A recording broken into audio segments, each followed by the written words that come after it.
Officer Dwayne King. I'm his younger brother. And spell your name for me. Crakie. Most people in El Dorado know me as Dwayne. Okay. And then My name is Reginald King, youngest brother of Don Ray Manning. Call him okay, and then can you spell it for me? spelled REGINALDKING.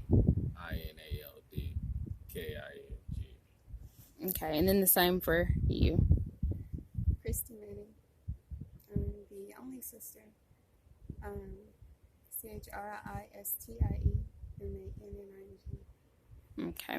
And then whoever just wants to start, I'm just going to give you all the floor to say whatever you all want to say in you all's concerns. I'm concerned about the investigation.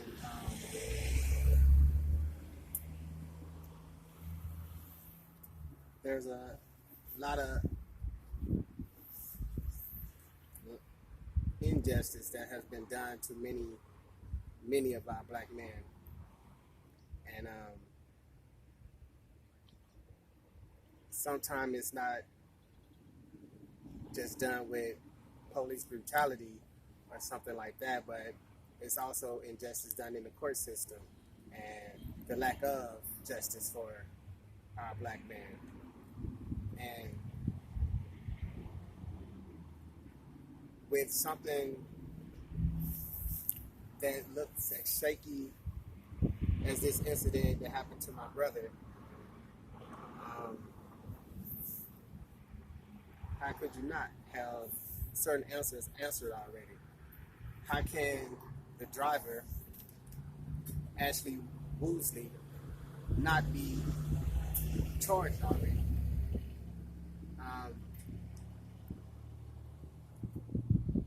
That's shaky in itself. No human looks like a deer. The whole story is shaky.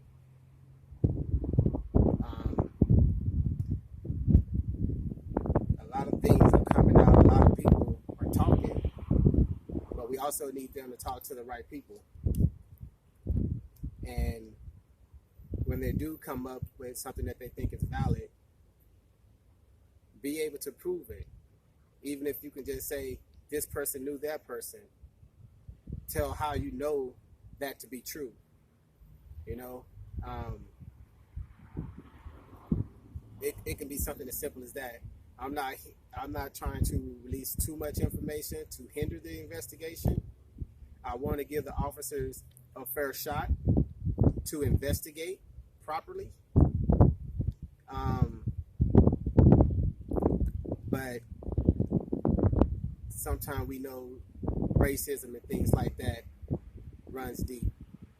And with this situation, my feelings about it, when I heard it, nothing sounded right. And my first thought is, no matter what she was doing, if she, I'm not saying that she was or anything like that, just not, you know what I'm saying, just my personal thought is, even if you was drunk, playing on your phone, sleepy or whatever, and you swerve and hit a person, that's tragic, that's unfortunate, and it will still be heartbreaking. But when you decide to leave, that makes you a criminal. That is where the law is broken. When you leave that scene of an accident, that's cut and dry. The only time that this case will even come to be a racial issue is if, depending on how the police decide to investigate and handle it. So nobody's accusing anything of being a racial thing or trying to make it something that is not, but depending on how the police decide to investigate it and handle it, then that would stir up those type of emotions. Anybody knows my brother,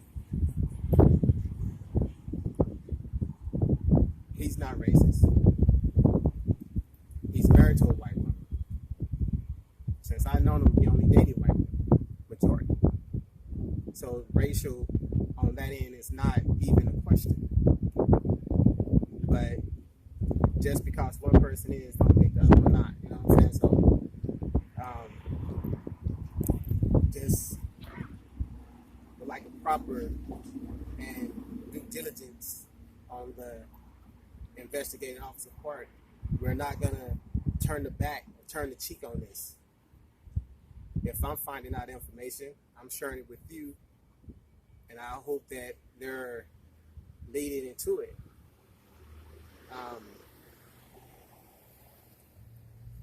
If I'm asking questions, it's because none of it makes sense. None of it makes sense. And I'm trying to make sense of something that happened to my brother because I was robbed. I was robbed of my brother, seeing my brother.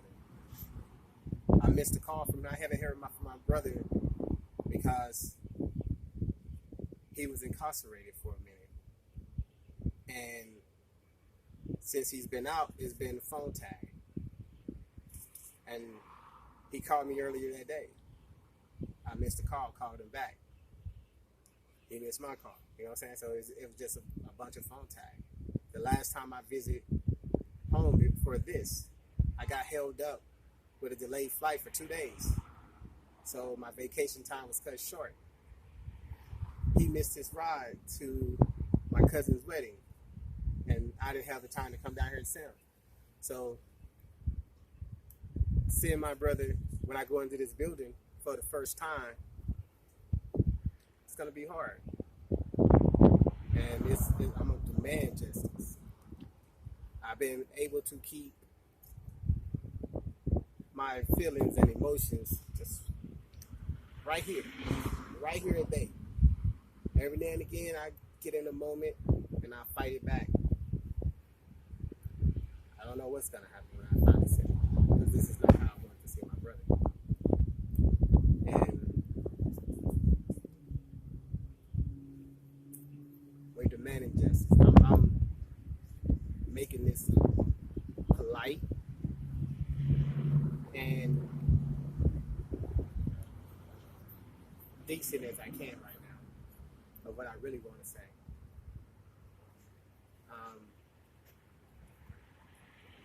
Just to give the investigating officers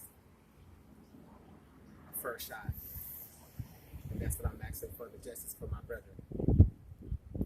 Do it a first shot. Don't let people, family ties, or bias and all of that block a proper investigation.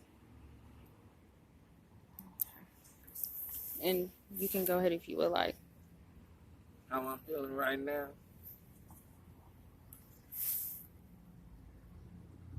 This is how I feel right now. Death is just another opportunity in life. My brother's still alive. Ready and ready. Go fuck him up, Junior. Get your revenge, bruh. You know what they did to you. For every last one of you kings and every last one of you queens. You already know what it is. Ain't no time wasting. You ain't dead, bruh. You still live on. We ain't gonna sit around and just watch these clowns run over us in the streets like this. No sirree, no sirree, Bob. It ain't never been okay. It never will be okay. That part. That's how I feel right now. So if you ask me how I feel, let the dead rise and have their fun. And let the living keep on living. God got this. And he's all in control. Hallelujah. I'm going to keep my hands clean. But if God tells me to get down and dirty, I'm in the mud. Can I get the microphone real quick? Mm-hmm. Ray, got the microphone.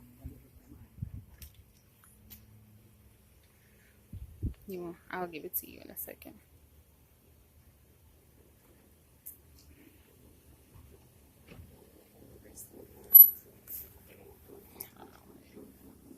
It should be. Is that something that's I think so, yeah. And it's a clip that should be on there.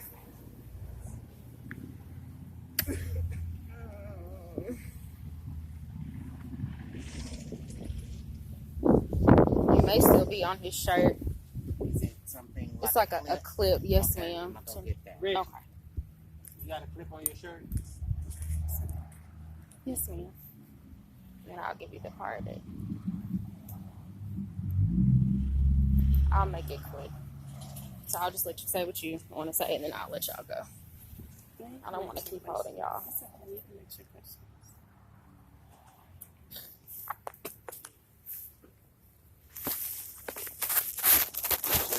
Editing. Oh, yes, ma'am. I have to edit.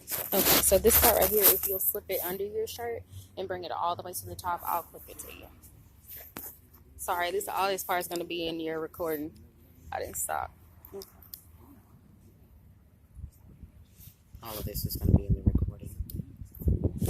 In the phone recording. Oh, okay, but not your news thing when you edit. No, ma'am. Can I get you out this question? I'm sorry.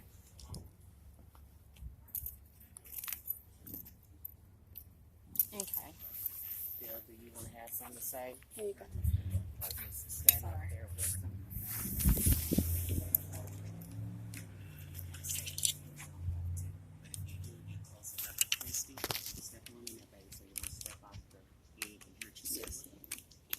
Okay, so I'll just go ahead and let you say whatever you want to say. You want me to just get you? Oh, okay. Can you hold this for me for a second?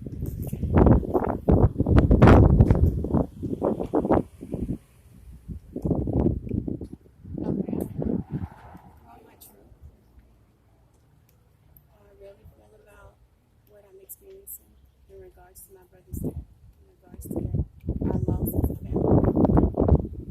My truth begins with the community.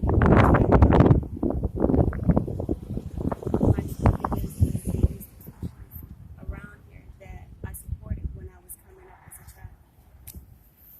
This here is a El Dorado Police Department cadet badge. It's a program I participated in because I believe in the El Dorado Police Department. It's a program that I happily stood behind. But when I share with you the voices of the community and what they're saying to me now that I'm back here visiting in regards to such a moment as this, a tragic moment as this, that you won't find justice. Everybody you talk to in the department you can't trust. This was not a department that I supported when I grew up. This was not a department that I left home thinking that when I come back to this community after I decide to be something in life, that I would come back and support.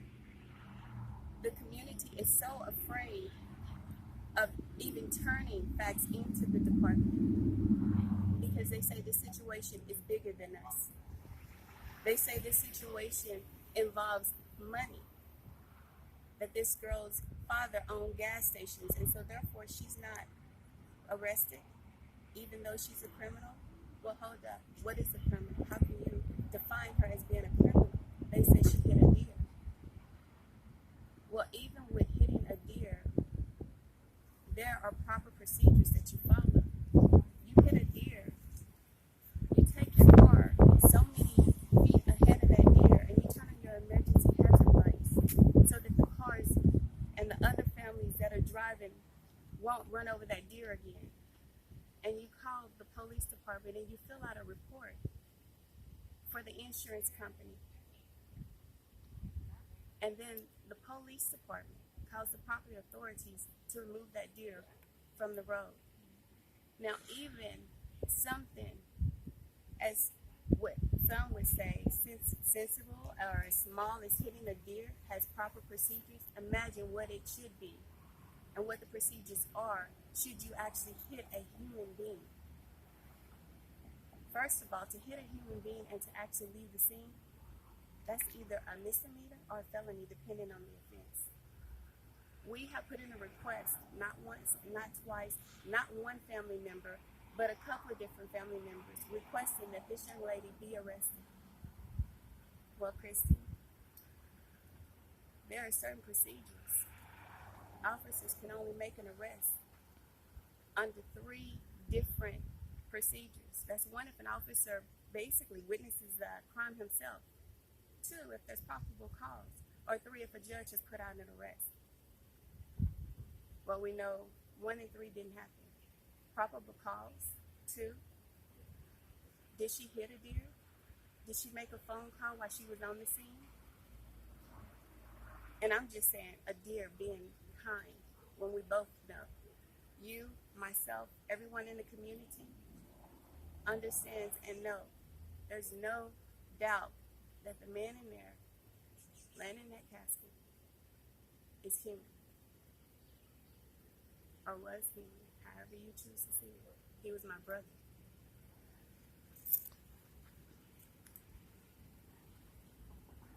Even when a person is hit, if they cannot take care of themselves as far as doing all the proper protocols, as making a phone call, getting some help for themselves, then where is the human side of the individual that was involved in the accident if there was no witness there to help him? At what point did you dehumanize him to where you felt like it was okay to walk away from him?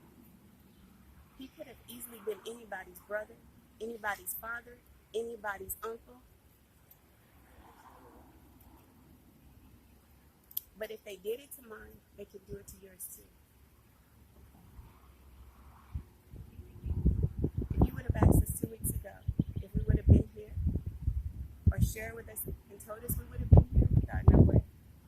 And I say that to say, it's us today could be you tomorrow. I started out with the department, and my purpose for starting out with the department is because they so generously, and the reason I say they, because unfortunately, even if it's one officer, you're representing a whole entity. Your behavior is the behavior that represents your department. So you don't stand alone. When people see injustice done by an officer, they see the whole department. And unfortunately, that's just the truth. And you're so generous with your different scenarios of what has happened.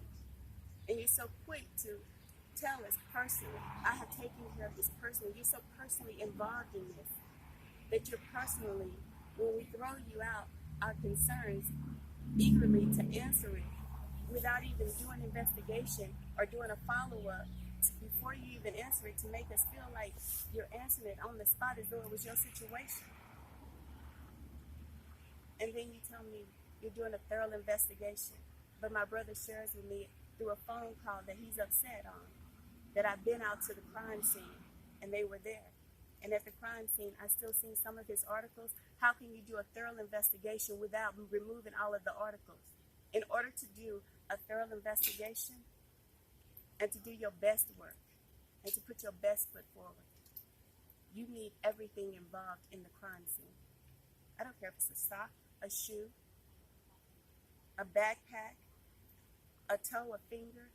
If it's on the crime scene and it's available and it's easy to be seen by others, and even if you had to look for it, it's still part of the investigation scene. It's still part of the crime scene. And so without it, you're not doing a thorough investigation. With that said, for those in the community that are stepping up, for those in the community that are supporting us, even though you have doubt in your department, from our family, we thank you. From our brother, we thank you. And we pray for you. Okay. Is there anything else that you all want to say? Or okay. Can you kind of skip close to her a little bit so I can make sure I can get... Okay, you can go ahead.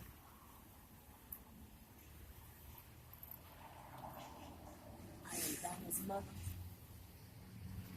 and I feel that he was wrongly done when he was hit. You don't know if you could have gave him some help or called the ambulance or anything. You just left my baby laying there. And I am mad about it. I am upset about it. Because he had people that loved him. He had children. He had a mother that loved him. But that's all right, you know. I told God I wanted to pray a prayer on you. But young lady, I tell you this. If it wasn't my God in heaven that let me know I was in the flesh, I would have prayed that prayer on you because I wanted you to feel the pain that I was feeling. I had a wreck one time, and that wreck just coming back in my mind over and over. And I wanted the same thing for you. But when God told me, you remember what you went through, what you suffered? Young lady, I wouldn't dare put that off on you. Or nobody. But remember, he had a family that loved him. Children. We loved him. He wasn't just a nobody. Or just a deer laying in. My final words are for everybody who has a hand in this, that God can handle people far more better than you can. And justice will come. All right. Thank you so much. I'm going to stop.